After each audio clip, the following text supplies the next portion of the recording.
সমস্যা। প্রত্যেকের জীবনেই সমস্যা আসা যাওয়া করে, আর প্রত্যেক মানুষ সমস্যা আসার পর তার সমাধান খুঁজতে উঠে পড়ে লাগেন। কিন্তু যখনই সমস্যার সমাধান হয়ে যায়, আমরা সুপ্রসন্ন হয়ে যাই এবং অসাবধানও হয়ে যাই।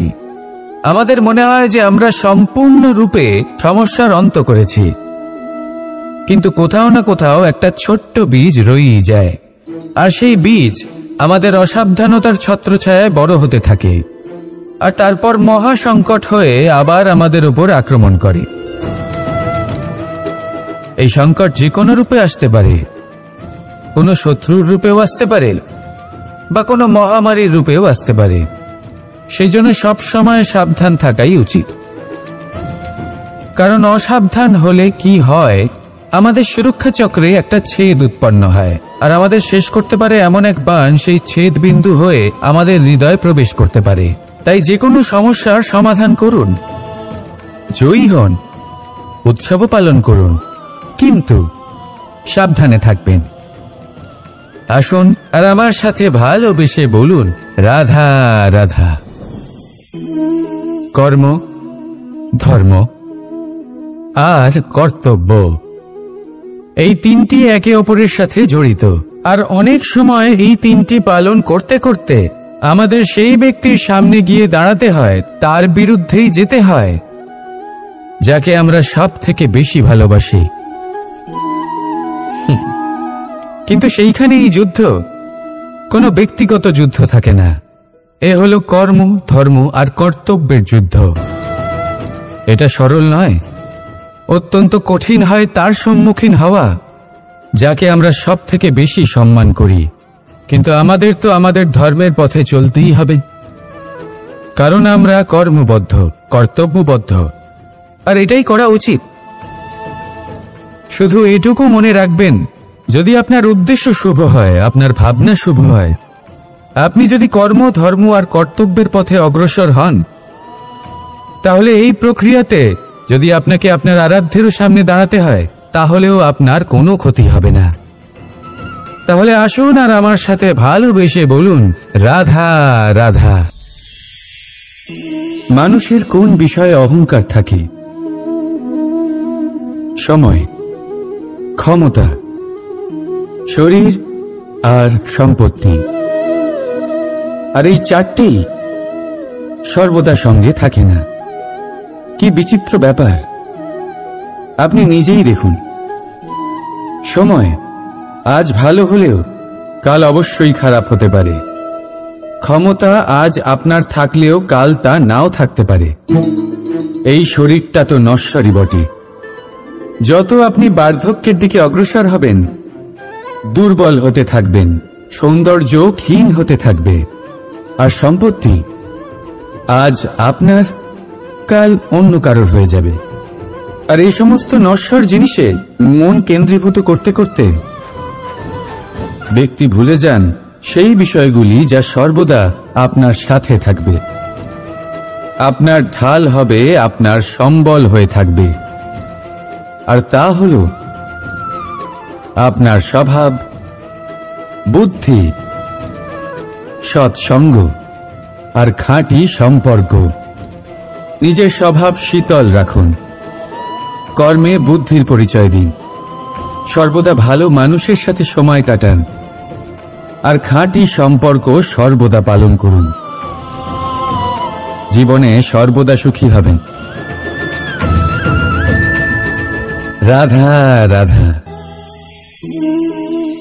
আমরা কর্ম করি, আর সেই কর্ম অনুসারে আমাদের তার ফল প্রাপ্ত হয়। এখন এই কর্ম আরো শ্রেষ্ঠ হতে থাকে, আমরা আরো প্রেরিত হতে থাকি। তার জন্য আমরা বড় বড় জ্ঞানীদের থেকে প্রভাবশালী, প্রেরণাদায়ক ব্যক্তির সাথে দেখা করার চেষ্টা করি, দেখা করিও। নিজের কর্মের বিষয়ে বিচার করি, আলোচনা করি, তাই তো? কারণ আমাদের কাজ দেখে তাতে বিশেষ মতামত সামনে থাকা ব্যক্তি দিতে পারে। কিন্তু এই পুরো চক্রতে সংসারের সব থেকে গুরুত্বপূর্ণ ব্যক্তির সাথে কথা বলতে আমরা ভুলেই যাই। আপনি কি জানেন সংসারের সব থেকে গুরুত্বপূর্ণ ব্যক্তি কে? স্বয়ং আপনি। হ্যাঁ, আপনি সে।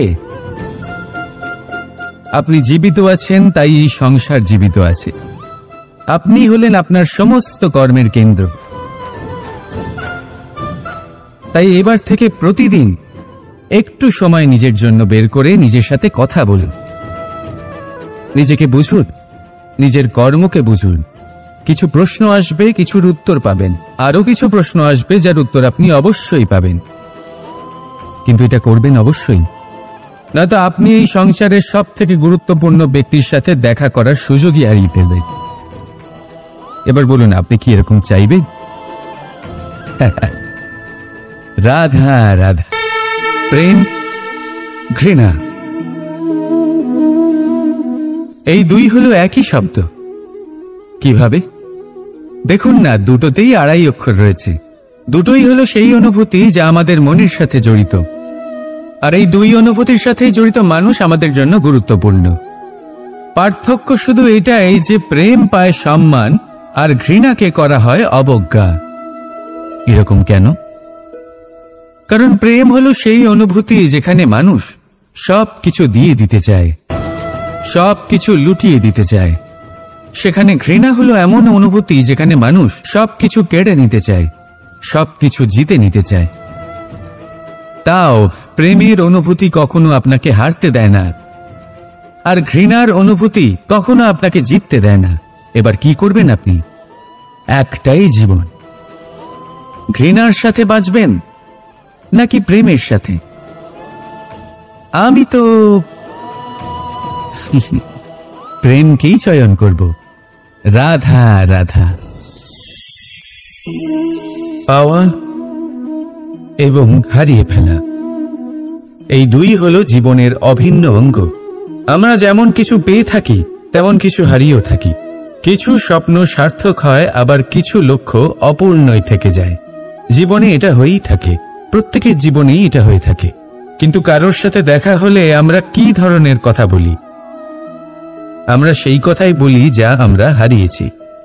নিজেও দুঃখ পাই, আবার সামনের মানুষটাকেও দুঃখ দিই। তার থেকে অন্যরকম কিছু করার চেষ্টা করুন, ধনাত্মক চিন্তা করার চেষ্টা করুন। মন সেদিকেই দিন, স্মরণ শুধুমাত্র তাকেই করুন, গুরুত্ব তাকেই দিন যিনি আপনার কাছে রয়েছেন। যিনি আপনার কাছে নেই তার আশায় কষ্ট কেন পাচ্ছেন আপনি? সেগুলিকেই প্রাধান্য দিন যা আজ এখন বর্তমানে আপনার কাছে রয়েছে। যেমন আমি কংস মামাকে স্মরণ করি না, যিনি আমার ছেলেবেলা নষ্ট করে দিয়েছেন। আমি স্মরণ করি আমার যশোদা মাকে, আমার বলরাম দাদাকে, আমার রাধাকে, যারা আমার জীবনকে ভরিয়ে তুলেছেন। আপনিও ঠিক এটাই করুন, আর আমার সাথে ভালোবেসে বলুন, রাধা রাধা। কথায় বলা হয়, জীবনে ভালোবাসাই হলো সুখের মূল। এটা সত্য। এবার প্রশ্ন হলো এটাই যে এই ভালোবাসা কার সাথে করা উচিত? যদি আপনি কিছুক্ষণের জন্য সুখ পেতে চান, তাহলে ভালোবাসুন নিজের রুচি মতো। যদি আপনি কিছুদিনের জন্য সুখ পেতে চান, ভালোবাসুন নিজের বন্ধুদের। যদি আপনি কয়েক মাসের জন্য, কয়েক বছর বা অনেক বছরের জন্য সুখী হতে চান, তাহলে ভালোবাসুন নিজের পরিবারকে, মাতা পিতা, নিজের সন্তান, স্বামী স্ত্রী, নিজের আত্মীয়দের। কিন্তু যদি আপনি চিরকালের জন্য সুখী হতে চান, তাহলে ভালোবাসতে হবে শুধু নিজের কর্মগুলিকে। কারণ সম্পর্ক যেমনই হোক না কেন, কখনো না কখনো ভেঙে যাবেই। এই সংসার হলো এমনই যে যাদের সঙ্গ আমরা পাই, তাদের সঙ্গ একদিন ত্যাগ করতে হয়। শুধু কর্মই হলো এমন এক সঙ্গ যা কখনো আপনাকে ত্যাগ করবে না। আপনার মৃত্যুর পরেও এই কর্ম আপনাকে বাঁচিয়ে রাখবে। তাই সবসময় মনে রাখবেন, এই কর্ম ধর্ম মনে করে পালন করা উচিত। জীবনের শেষ মুহূর্ত পর্যন্ত কর্মকে ভালোবাসুন, জীবনের শেষ মুহূর্ত পর্যন্ত সুখে থাকবেন। আর আমি তো সবসময় বলি, শুধু কর্ম করতে থাকো, ফলের চিন্তা করো না, তাহলে আসুন আর আমার সাথে ভালোবেসে বলুন রাধা রাধা।